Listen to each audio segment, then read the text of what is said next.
చేసిన గంగస్నానం, కోసిన గోరింటి పూలు, చేద్దినమ్మ మునీశ్వరుల పూజ, తిరిగి చూస్తే తిరుగు పాపాలు పోను, మళ్ళీ చూస్తే మహాపాపాలు పోను, మెట్టెక్తే మేలు పర్వతం, గట్టెక్తే కపిలేశ్వరం, ఓ గడ్డి మీద కూర్చున్న కపిల గోవులారా, ఈ గదిని వేసి గంగ తాగి దానబలం మాకిచ్చి మీ హస్త కంకణాలకే శరణం శరణం.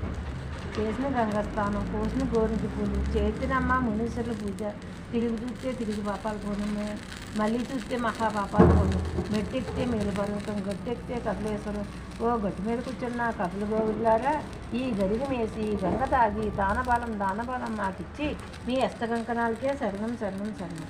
చేసిన గంగస్నానం, కోసిన గోరింటి పూలు, చేద్దినమ్మ మునీశ్వరుల పూజ, తిరిగి చూస్తే తిరుగు పాపాలు పోను, మళ్ళీ చూస్తే మహాపాపాలు పోను, మెట్టెక్తే మేలు పర్వతం, గట్టెక్తే కపిలేశ్వరం, ఓ గట్టి మీద కూర్చున్న కపిల గోవులారా, ఈ గదిని వేసి గంగ తాగి దానబలం మాకిచ్చి మీ హస్త కంకణాలకే శరణం శరణం శరణం శరణం.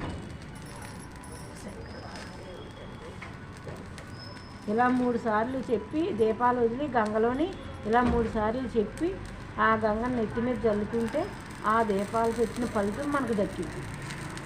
ఈ కార్తీక మాసంలో నెలకు నెలలు పెట్టిన వాళ్ళు ప్రతి రోజు దీపాలు వదిలిన వాళ్ళు అందరూ కూడా ఇలా దీపాలు వదిలి ఈ మంత్రాన్ని చెప్పుకోవాలి. చెప్పుకుంటే ఆ ఫలితం మనకు దక్కుతుంది.